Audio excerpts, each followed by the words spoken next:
Bonjour à tous, bienvenue sur The Glove Driver. Aujourd'hui vous me retrouvez en Laponie finlandaise avec la marque Cupra. Et c'est moi qui ai taillé ça parce que la neige nous a un petit peu manqué après notre road trip. Du coup voilà, on est vraiment parti au pays du Père Noël pour tester aujourd'hui le Formentor VZ5. Et VZ5 ça signifie que cette voiture est équipée du 5 cylindres turbo de 400 chevaux de l'Audi RS3. Bon mais comme on est en Finlande et qu'il y a énormément de neige, le Formentor qu'on a décidé d'essayer, il est un peu spécial.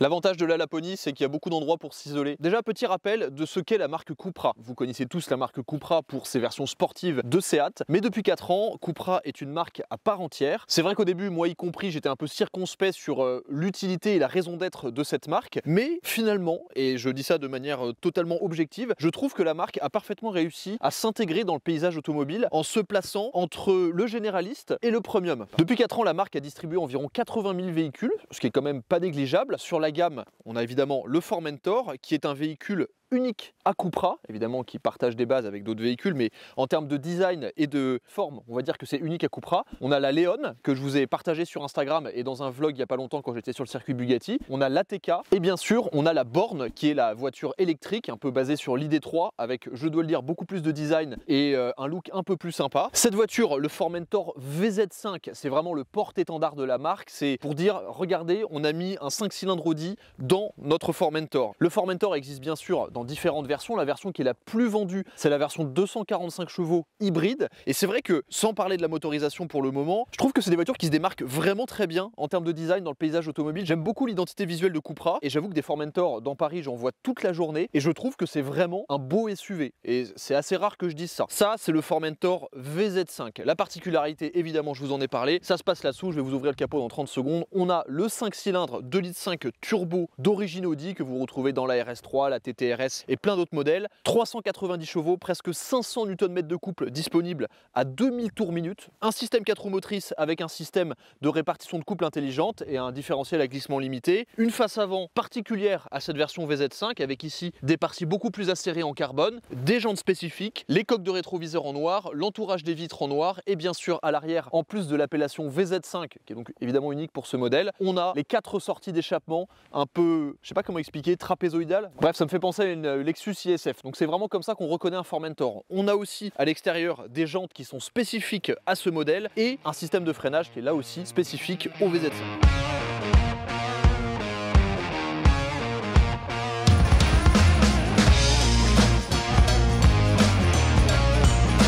Je veux parler évidemment du tarif du VZ5 puisque la marque Cupra se situe entre le généraliste et le premium. Et là pour cette version 5 cylindres 390 chevaux, on est à 59 900 € de base. Toute option, il arrive à 62 000 €. Après évidemment, il y a 50% du prix du véhicule en malus, donc on est pratiquement à 80 000 €, ce qui est absolument abject sur ce genre de véhicule. Pour 62 000 €, en oubliant évidemment le malus, de toute façon, voilà, ça va handicaper. Ah, il commence à disparaître un petit peu. De toute façon, ce véhicule est spécialement orienté vers l'Allemagne, la Suisse, voilà, des pays riches qui ont des autobahns qui vont vite et où il n'y a pas trop de malus. Mais en France, voilà, je pense pas qu'on en verra énormément. Mais en termes de tarification, c'est beaucoup moins cher qu'un Audi RS Q3. Et ça, j'avoue que c'est intéressant parce que je trouve, dites-moi ce que vous en pensez dans les commentaires, que la voiture a quand même un look super agressif, très reconnaissable. Et ça, c'est le gros atout du Formentor. Saute à pieds joints là pour voir.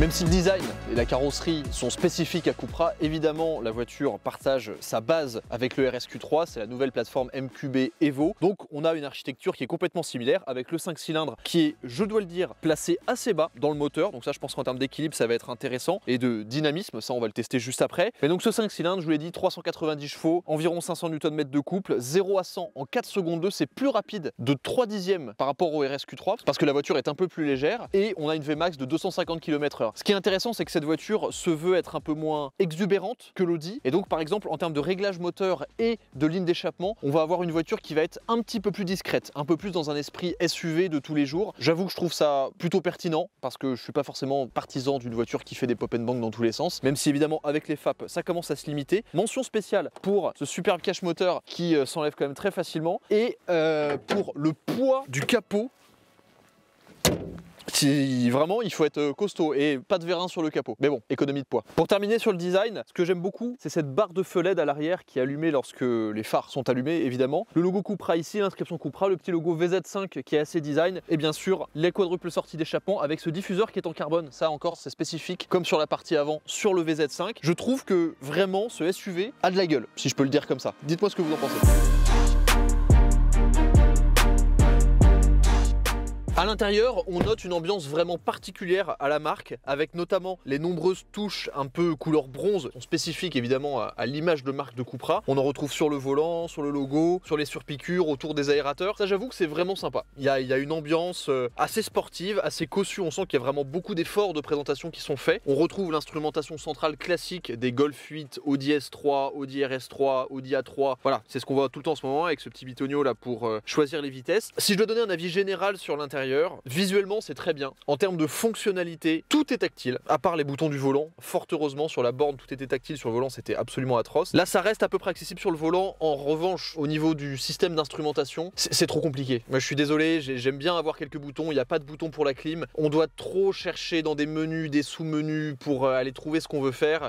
Les sièges chauffants, d'ailleurs ces sièges spécifiques au VZ5, des sièges à coque carbone, donc c'est des espèces de semi-baquets. Ils sont superbes. Par contre j'ai peur que sur les longs trajets ils soient un peu trop raides au niveau du bas du dos. Mais autrement, vraiment, ils sont superbes. Et l'arrière est tout en carbone, ce qui est quand même très cool avec embossé Cupra ici. Mais pour revenir sur l'instrumentation, je trouve vraiment ça trop compliqué. J'ai passé un week-end complet avec la Leon ST la semaine dernière, justement pour me faire à cette instrumentation. À la fin du week-end, et pourtant j'ai l'habitude, j'avais encore du mal à m'en servir. Donc ça, je trouve, c'est vraiment le gros point noir de la voiture. Après, il y a tous les équipements qu'il faut, les radars de recul, la caméra 360. Dans cette version-là, il n'y a pas les sièges électriques, ce que je trouve un peu dommage dans un véhicule de ce tarif, mais bon, c'est anecdotique. Les prises, il y a pas mal de rangements, prise 12 volts, 2 porte-gobelets, ici il y a des petits trucs pour ranger d'autres petits trucs. Les contreportes sont profondes, c'est un essai un peu chiant, mais je découvre le véhicule donc ça m'intéresse. Énorme boîte à gants, super. Autrement, boîte DSG7. Là, ça va être compliqué de vous faire un véritable essai routier parce que c'est des essais enneigés plutôt. Donc je vais vous donner mon avis sur ce que j'ai pu ressentir du comportement de la voiture en allant sur le circuit. Et ensuite, on va faire un petit peu de drift sur la neige.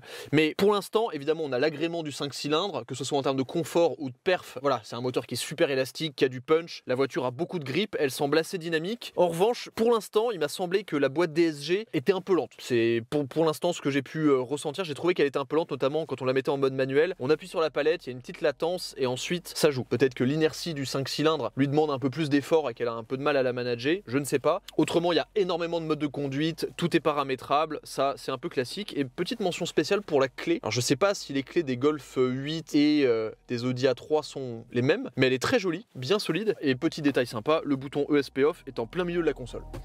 Et ça va nous servir.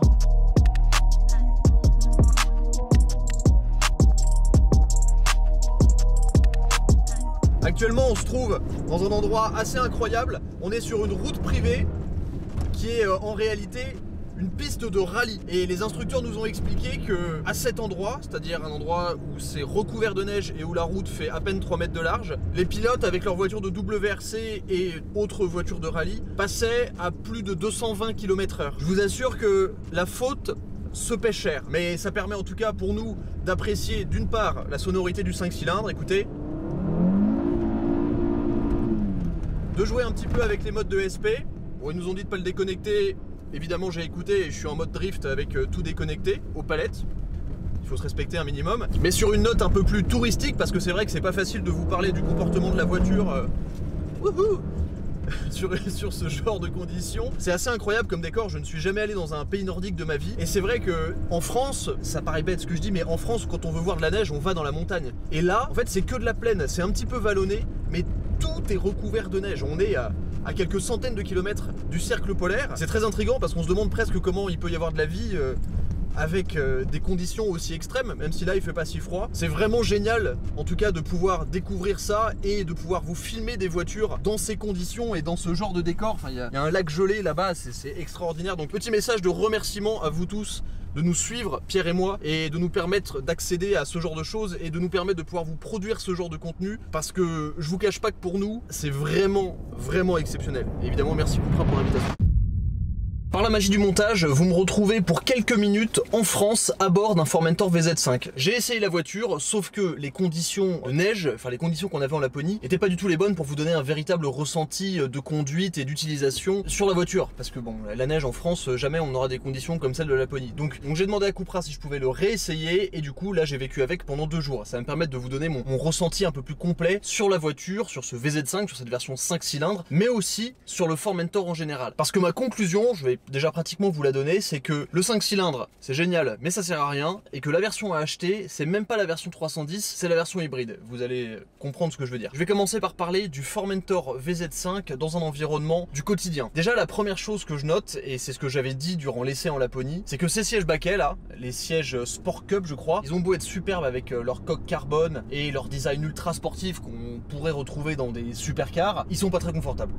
Le bas de l'assise est super raide, et j'ai fait environ 400 km avec la voiture, je suis allé au Mans hier, ça se ressent et c'est pas vraiment le point fort de la voiture. Et c'est vrai que dans un SUV comme ça on aurait plutôt envie d'un maximum de confort, et couplé aux suspensions qui sont elles aussi pas inconfortables mais quand même raides, on sent que c'est un véhicule à connotation assez sportive. La voiture elle sautille un peu, elle est assez raide, assez cassante sur les bosses, et donc je trouve que ces sièges baquets c'est pas forcément la meilleure des options. Autrement, en termes d'ergonomie, ce que j'aime c'est que la voiture est assez petite. Ça se manie vachement bien dans Paris, c'est très agréable, il y a de la place. Je trouve que c'est un peu une voiture qui a le gabarit idéal. Ce que j'aime aussi c'est que la position de conduite est très basse. Du coup j'ai plutôt l'impression d'être dans une berline ou dans un break. Ça j'aime bien, au niveau du ressenti de la voiture c'est assez sympa. J'ai beaucoup critiqué le système d'instrumentation, je m'y suis fait un petit peu là environ 2 jours avec, mais ça reste quand même, je trouve, trop compliqué.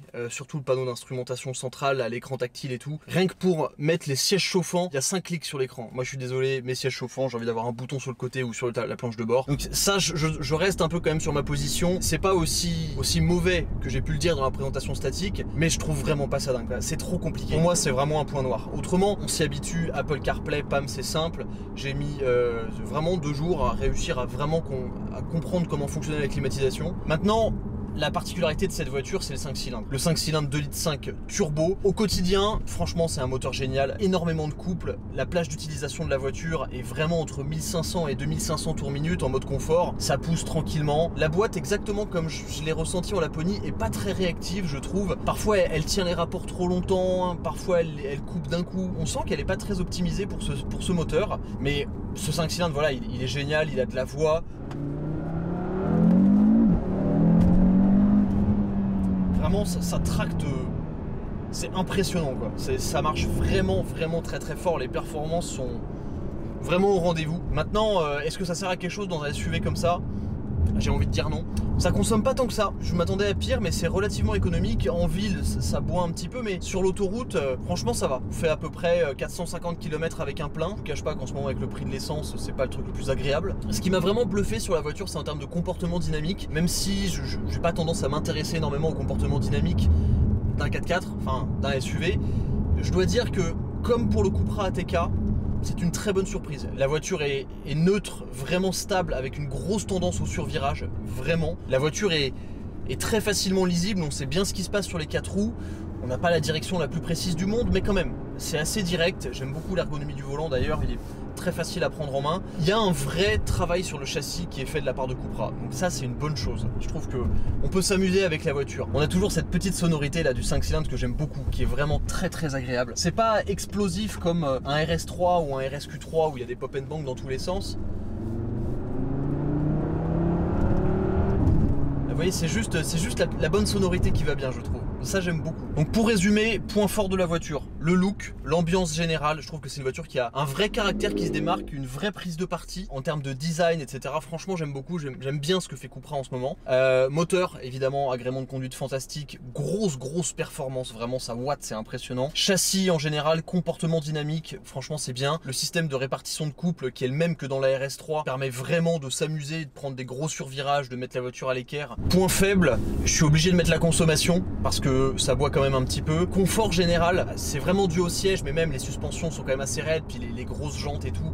Ça tape un peu, j'aimerais quelque chose d'un petit peu plus confortable. Et instrumentation générale, et puis le système d'infodivertissement, surtout de là, cette partie centrale, moi, j'ai vraiment du mal. Mais dans l'ensemble, c'est quand même une voiture qui me plaît. Maintenant, la nuance. Je trouve que avoir ce moteur dans cette voiture, c'est marrant. Mais c'est marrant 5 minutes en fait, ça sert un peu à rien parce qu'on reste dans une voiture très moderne qui a quand même pas beaucoup d'âme. La seule âme qu'elle a c'est le moteur. Mais du coup, est-ce qu'on préférerait pas juste avoir cette voiture et ses qualités, je pense, de routière et de voiture du quotidien sans ce moteur qui en ferait finalement une très bonne voiture. En fait, ce que j'essaie de dire, c'est que mettre ce moteur dans cette voiture, même si c'est vraiment bien, et Cupra a fait un très bon travail, c'est un peu le truc pour rajouter de l'âme à une voiture qui de toute façon n'en aura pas beaucoup. Si vous voyez ce que je veux dire, c'est un peu extrême, mais voilà, ça reste une caisse moderne. Ça aura jamais le charme d'une voiture, voilà, un petit peu plus ancienne, mais c'est pas ce qu'on lui demande en même temps. Donc il y a une espèce d'ambiguïté un peu, où d'un côté, je préférais qu'elle soit très sportive, mais du coup pas un SUV, et en même temps qu'elle soit un peu plus normale, parce que dans le fond c'est ce qu'on lui demande. Personnellement, dans une voiture du quotidien comme ça, j'ai pas besoin de cette sportivité en fait.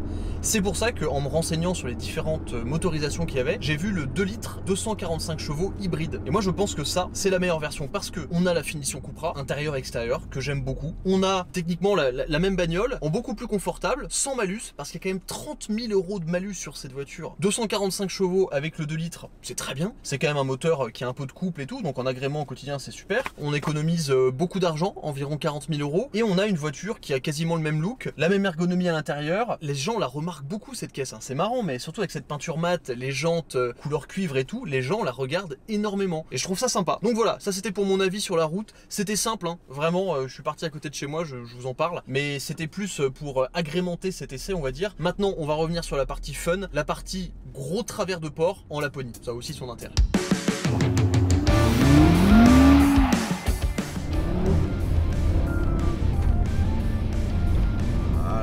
Voilà, ça c'est très bien.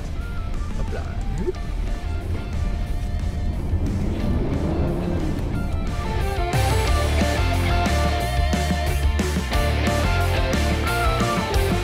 Alors, ce qui est intéressant sur cette voiture, c'est que c'est pas une voiture avec des différentiels qui sont bloqués.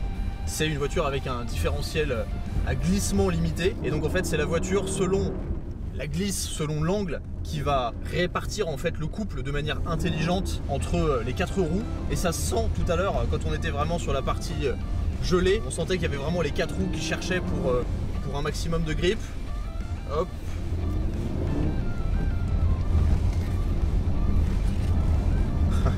Je suis quand même en train de faire du drift dans un Formentor VZ5 en Laponie. Mais la voiture, on peut vraiment la mettre à l'équerre, elle est très saine. Il n'y a pas de mouvement parasite, donc ça c'est assez sympa. Bon, c'est vrai que là en termes de consumer advice, on n'y est pas trop. Par contre on peut vraiment prendre de l'angle. Je suis face au mur. La voiture est très douce à manier.